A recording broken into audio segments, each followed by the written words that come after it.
नमस्कार, जनसंवाद में आपका स्वागत है दोस्तों। आज हो गया 10 दिसंबर। फटाफट ब्रेकिंग न्यूज़ निकल के एक एक करके आपको विस्तार से बताएंगे। तो दोस्तों, ईवीएम के खिलाफ आखिरकार जोरदार आंदोलन शुरू हो चुका है। आपको बता दें, मुख्य न्यायाधीश महोदय के जागने की बात कही गई है। लोगों ने कहा अब इस पूरे मामले में सुप्रीम कोर्ट ही ले निर्णय। राजनीतिक पार्टियों को बना रखा है पूरी तरीके से पंगु। ईवीएम के खिलाफ सड़कों पर उतरी जनता, दिखाएंगे कहां शुरू हुआ विरोध।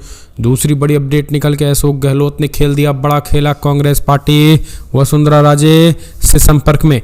बड़ी अपडेट, अपने विधायकों को वसुंधरा के समर्थन में कर सकते हैं, समर्थन दे सकते हैं। अशोक गहलोत ने भड़के, कहा 7 दिन बाद भी तय नहीं हो पाया है सीएम का चेहरा। तीसरी खबर बताएंगे, पीएम मोदी अरब देशों के दौरे पर करते हैं बड़ी बड़ी बातें। और उत्तर प्रदेश के मदरसों की होती है एसआईटी जांचें। यूपी में मदरसों की एसआईटी जांच पर भड़के सपा नेता। चौथी खबर में आपको बताएंगे, तेलंगाना में कल विधानसभा में जोरदार हंगामा। असदुद्दीन के भाई अकबरुद्दीन ओवैसी दिखाई दिए पूरी तरीके से राज सिंहासन पर बैठे। भाजपाइयों की निकल गई चीखें। कांग्रेस ने कहा आपके राज्यपाल ने ही किया है नियुक्त, इतना क्यों चिल्लाते हो अनपढ़ो। अगली खबर में बताएंगे, जहां यूपी में कैसे लॉ एंड ऑर्डर पूरी तरीके से हुआ फेल, वहीं रूबिका लियाकत आई सड़कों पर। रूबिका लियाकत को धक्के मार न्यूज़ 24 ने निकाला। बताएंगे भारत 24 ने क्यों निकाला, वो भी बताएंगे। और असमिया मुसलमानों को सर्वे कराएगी हेमंता सरकार। इस क्षेत्र का नाम बदलने पर भी हुआ बवाल, वो भी हम आपको बताएंगे। और इस बीच तेलंगाना में विभागों का बंटवारा, डिप्टी सीएम वित्त विभाग, गृह मंत्रालय, किसको कौन कुछ क्या मिला, हम सब कुछ खबर बताएंगे। जहां दानिश अली को फिलहाल मायावती ने पार्टी से किया निलंबित, कांग्रेस से नजदीकी बनी वजह। एक एक करके बताएंगे। लॉरेंस बिश्नोई पर कैसे कसने लगा है शिकंजा, ये भी आपको जान लेना बेहद जरूरी है। लेकिन इससे पहले एक छोटा सा निवेदन, अगर आपने चैनल को सब्सक्राइब नहीं किया तो पल पल के अपडेट के लिए चैनल को सब्सक्राइब करना ना भूलें दोस्तों। दरअसल पहली बड़ी अपडेट निकल के आई है, आपको बता दें ईवीएम बैन किसी भी पार्टी का मामला नहीं, देश की जनता की मांग है। ईवीएम बैन करके अब बैलेट पेपर से चुनाव कराया जाना चाहिए। देश की जनता को मालिक है, अब जनता जिसे नकार रही आखिर वो मांगे क्यों दबाई जा रही हैं। न्यायालय से भी न्याय नहीं मिलेगा तो आखिर क्या होगा। माननीय मुख्य न्यायाधीश महोदय सुप्रीम कोर्ट को एक तरीके से अब संबोधित करते हुए बड़े पैमाने पर लोग सड़कों पर उतर करके आंदोलन करने का ऐलान कर दिया है। राजस्थान की जनता सड़कों पर उतरी है और कहा है कि फिलहाल राजस्थान समेत देश भर में जोरदार तरीके से लोग सड़कों पर उतरकर ईवीएम की बात कह रहे हैं। उनका कहना है कि अब ईवीएम के खिलाफ इस तरीके के आंदोलन होते रहेंगे और कहा है कि फिलहाल तेजी के साथ इस पूरे मामले की सुनवाई होनी चाहिए और ईवीएम को लेकर के तत्काल प्रतिबंध होना चाहिए। सुप्रीम कोर्ट को इस पूरे मामले में तत्काल निर्णय लेना चाहिए। एक और अपडेट, तेलंगाना में अकबर को प्रोटेम स्पीकर बनाने पर बीजेपी बेवजह कर रही है बवाल। कल पूरा दिन विधानसभा में किया हंगामा। बीजेपी नेता रह चुकी राज्यपाल ने किया नियुक्ति। तेलंगाना में प्रोटेम स्पीकर को लेकर के बवाल मचा हुआ है। बीजेपी विधायक कुछ देर पहले राज्यपाल से मिलने पहुंचे तो उनका कहना है कि तेलंगाना की नई चुनी गई कांग्रेस सरकार ने जानबूझकर एआईएमआईएम के विधायक अकबरुद्दीन ओवैसी को प्रोटेम स्पीकर बनाया है। बीजेपी विधायकों ने अकबरुद्दीन से शपथ लेने से इनकार कर दिया है। लेकिन क्या कांग्रेस सरकार ने चुना है अकबरुद्दीन ओवैसी को प्रोटेम स्पीकर? इस पूरे मामले में आपको बता दें, प्रोटेम स्पीकर की नियुक्ति सिर्फ राज्यपाल के हाथों में होती है।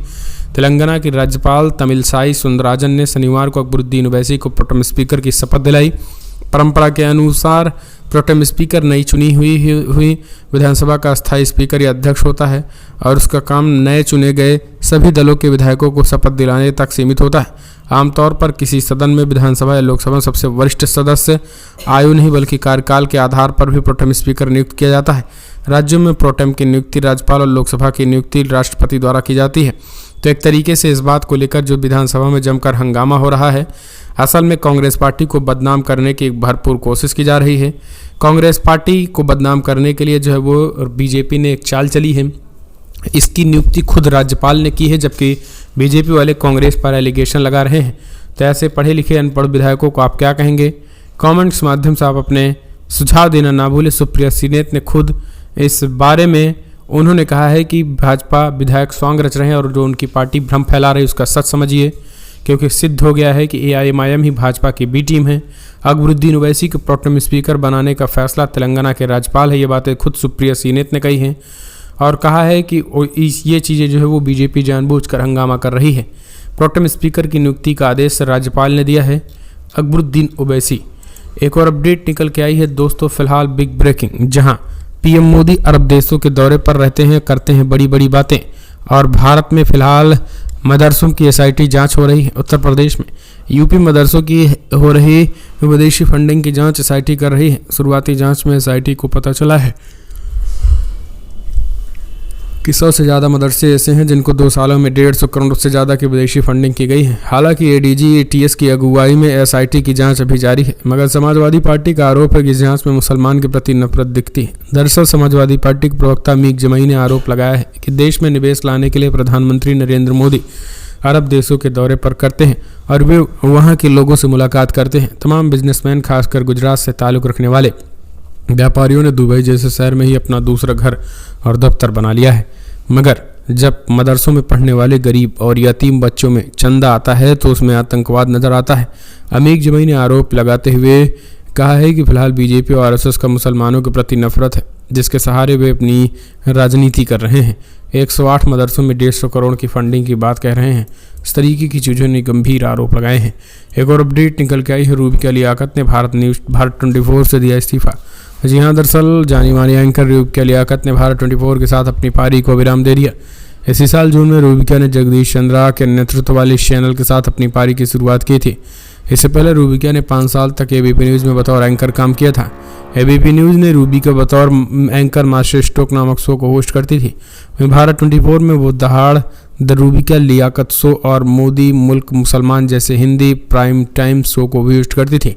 हाल ही में रूबिका ने चैनल के इजराइल हमास के बीच युद्ध को भी कवर किया था, जिसे लेकर वो काफ़ी चर्चा में थी। सूत्रों की माने तो रूबिका द्वारा भारत 24 छोड़ने का कारण चैनल की व्यूअरशिप में गिरावट बताई जा रही है। भारत 24 और एबीपी न्यूज़ के साथ जुड़ने से पहले रूबिका न्यूज़ 24, आज तक, जी न्यूज़ और लाइव इंडिया टीवी के साथ कार्य कर चुकी हैं।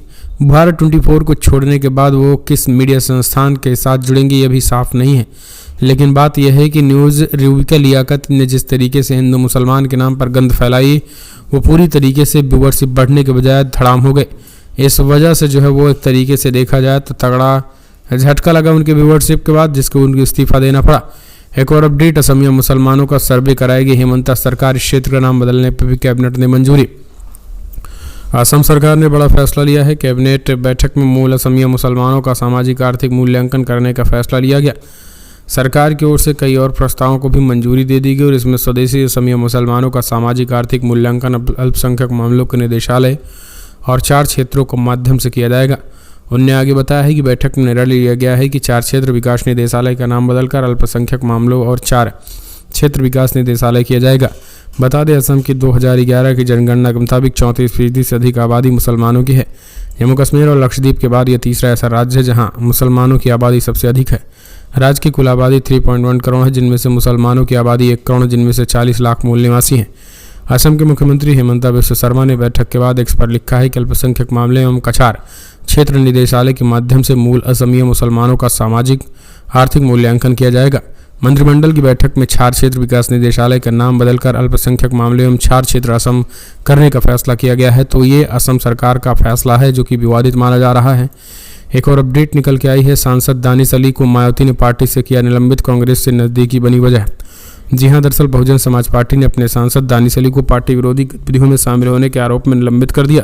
बसपा सांसद दानिश अली को पार्टी से निलंबित कर दिया है। दानिश अली जिस तरीके से संसद में कांग्रेस के साथ खड़े नजर आए, सामने आ रही ये बातें कार्रवाई की सबसे बड़ी वजह बनी है। बीएसपी ने कई बार दानिश अली को हिदायत दी है कि कहा था कि पार्टी उनके मुद्दे पर उनके साथ है। बावजूद दानिश अली लगातार कांग्रेस के साथ खड़े दिखाई दे रहे हैं और कांग्रेस पार्टी उनके साथ खड़ी थी। उन्हें निकाले जाने की सबसे बड़ी वजह भी कुछ इसी तरीके से बताई जा रही है। तो ये अब कहीं ना कहीं दानिश अली का कांग्रेस पार्टी में जाना लगभग तय माना जा रहा है, लेकिन मायावती का इस तरीके से हरकत भी ठीक नहीं है। एक और अपडेट, तेलंगाना में हुआ विभागों का बंटवारा, डिप्टी सीएम को वित्त विभाग, जाने किसे कौन सा मंत्रालय मिला।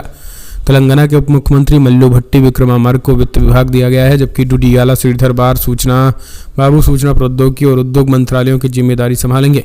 तेलंगाना में कांग्रेस सरकार के गठन के 2 दिन बाद मुख्यमंत्री रेवंत रेड्डी ने शनिवार को मंत्रियों के बीच विभागों का वितरण किया है। मुख्यमंत्री ने नगरपालिका प्रशासन और शहरी विकास, सामान्य प्रशासन और कानून व्यवस्था अपने पास रखी है। वहीं अन्य सभी अनावंटित विभागों की भी जिम्मेदारी संभालेंगे। उप मुख्यमंत्री भट्टी एवं विक्रमार्क वित्त एवं योजना और ऊर्जा का कार्यभार देखेंगे। श्रीधरा बाबू सूचना प्रौद्योगिकी, इलेक्ट्रॉनिक्स और संचार उद्योग के वाणिज्य मंत्री रहेंगे। अगली एक और अपडेट निकल के आई है। तो दोस्तों आखिरकार कुख्यात गैंगस्टर लॉरेंस बिश्नोई पर कसने लगा शिकंजा, चौतरफा चोट कर रही है सरकार। बॉलीवुड के सुपरस्टार सलमान खान को कभी जान से मारने की धमकी देकर सुर्खियों में आया गैंगस्टर लॉरेंस बिश्नोई अब कुख्यात हो चुके हैं। वे भले ही जेल में बंद है, लेकिन उनके गुर्गे लगातार आपराधिक गतिविधियों को अंजाम दे रहे हैं। पूरे देश भर में ज़्यादातर बड़ी वारदातों के पीछे लॉरेंस बिश्नोई गैंग का हाथ हो रहा है।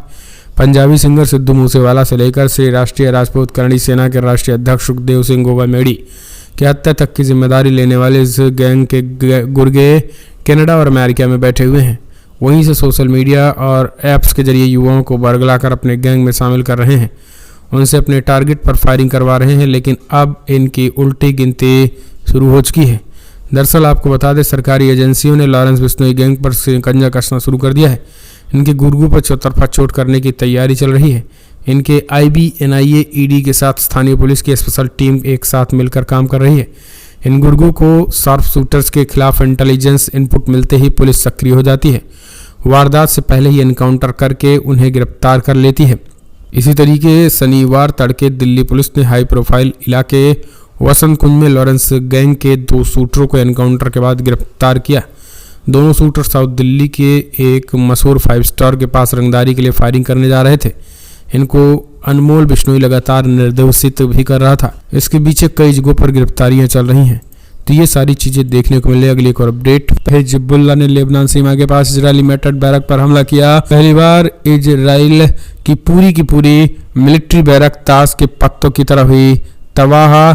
जो कह रहा हूं उस पर विश्वास करने में आप सीधे तस्वीरें देख सकते हैं। दोस्तों आपको बता दें, वीडियो खुद किसी और ने नहीं बल्कि लेबनान ने जारी किया और लेबनान ने इस वीडियो को जारी करते हुए दिखाया है कि किस तरीके से हिजबुल्लाह के लड़ाकों ने भीषण अटैक किया, जिसमें भारी बमबारी और आगजनी के बीच पूरा का पूरा मिलिट्री साइट तबाह हो गया है। हिजबुल्लाह ने पिछले 24 से 48 घंटों में अब तक 6 ठिकानों पर निशाना बनाया है, जिसके बाद से इजरायली प्रधानमंत्री बेंजामिन नेतन्याहू भन्नाए हुए हैं। उन्होंने धमकी देना शुरू कर दिया और कहा है कि एक को हम गाजा की तरह रौंद देंगे। दरअसल 24 घंटे में मजगांव एम साइट को ठिकाने को निशाना बनाया है। सैबा फर्म्स अल रडार साइट को उपयुक्त हथियारों से निशाना बनाया है। कफर सुबह की पहाड़ियों में रूसैवत अल आलम स्थल को निशाना बनाया गया है। इसके साथ चौथा अल सब्बात साइट को हथियारों से निशाना बनाया है। पश्चिमी में खिरबेट बंकर को निशाना बनाया गया है। इसके साथ अल रहेब साइटों को बुरकान रॉकेट से निशाना बनाया गया है। तीसरा रमेश शहर के सामने मेटाट बैरक को उपयुक्त हथियारों से निशाना बनाया है। तो ये लगातार निशाना बनाया गया और ताबड़तोड़ जो है वो अटैक के बीच लगभग 6 ठिकानों पर हमला हिजबुल्लाह ने किया है। और इजरायली PM धमकी दे रहे हैं कि उसे हम गाजा की तरह पूरे के पूरे बेरूत को, लेबनान की राजधानी बेरूत है, उसको हम रौंद देंगे। एक और अपडेट निकल के आई है। 7 अक्टूबर से लेकर 9 अक्टूबर के बीच गाजा युद्ध शुरुआत में अब तक 5000 इजरायली सैनिक घायल। दरअसल 7 अक्टूबर शुरुआत हुआ और 9 दिसंबर तक 5000 इजरायली सैनिक तो घायल हुए तो मारे जा चुके हैं। IDF 2000 से अधिक नई विकलांगता की पहचान की गई है। हताहतों में अधिकतर लोग गंभीर चोटों से पीड़ित हैं। गृह मंत्रालय के पुनर्वास विभाग को प्रतिदिन लगभग 60 नए घायल व्यक्ति मिलते हैं। तो ये एक बड़ी खबर निकल के आई है। ताबड़तोड़ एक्शन के बीच लगातार जो है वो जिस तरीके से गाजा पट्टी में हमास के लड़ाकों ने इजरायलियों को नुकसान पहुंचाया है, वो कहीं ना कहीं दिखा रहा है कि कैसे भीषण युद्ध लगातार जारी होने के बीच एक बड़ी कैजुअलिटी हो रही है। एक और अपडेट निकल के आई है। असमिया मुसलमानों का सर्वे कराएंगे हेमंता बिस्वा शर्मा। इस क्षेत्र का नाम बदलने को भी कैबिनेट ने दी मंजूरी। असम सरकार ने बड़ा फैसला ले लिया है। कैबिनेट बैठक में मूल असमिया मुसलमानों का सामाजिक आर्थिक मूल्यांकन करने का फैसला किया है। सरकार की ओर से कई और प्रस्तावों को भी मंजूरी दे दी गई। इसमें स्वदेशी असमिया मुसलमानों का सामाजिक आर्थिक मूल्यांकन अल्पसंख्यक मामलों के निदेशालय और 4 क्षेत्रों के माध्यम से किया जाएगा। उन्होंने आगे बताया है कि बैठक में निर्णय लिया गया है कि 4 क्षेत्र विकास निदेशालय का नाम बढ़ाकर अल्पसंख्यक मामलों में 4 क्षेत्र विकास निदेशालय किया जाएगा। आपको बता दें, असम की 2011 की जनगणना के मुताबिक 24% से अधिक आबादी मुसलमानों की है। जम्मू कश्मीर और लक्षद्वीप के बाद यह तीसरा ऐसा राज्य है जहां मुसलमानों की आबादी सबसे अधिक है। राज्य की कुल आबादी 3.1 करोड़ है, जिनमें से मुसलमानों की आबादी 1 करोड़ है। इनमें से 40 लाख मूल निवासी हैं। तो आखिर असमिया मुसलमानों की आबादी दे करके बाकी और मुसलमानों को एक तरीके से नीचा दिखाने की कोशिश कर रहे हैं और फोड़ने की कोशिश की जा रही है। एक और अपडेट निकल के आई है दोस्तों, जहां गाजा की लड़ाई में आपको बता दें, हमास के लड़ाकों ने एक बार फिर से वीडियो जारी करते हुए बताया कि कैसे खान यूनिस में हो रही है भीषण झड़प। युद्ध के बीच असामयिक भीड़ भी है, लेकिन सामने आई लड़ाई की घटनाएं इजराइल के टैंकों को तबाह करता दिखाई दिया है। हमास का पलड़ा पूरी तरीके से भारी है। भले ही घुस गए हों, लेकिन इजरायली सैनिक हमास के लड़ाकों तक पहुंच नहीं बना पा रहे हैं। हमास ने यहाँ तक सुरंगों को भी दिखाया है। दरअसल इनका कहना है कि हम सुरंगों में पानी भर रहे हैं, 450 किलोमीटर की सुरंगें तबाह हो जाएंगी। लेकिन उसी सुरंगों से जो है वो वीडियो जारी किया गया जिसमें निकलते हुए हमास के लड़ाके दिखाई दे रहे हैं। उनका कहना है किसी तरीके से हम तबाह करते रहेंगे। इजरायली टैंकों को निशाना बनाया है अल यासीन रॉकेट से।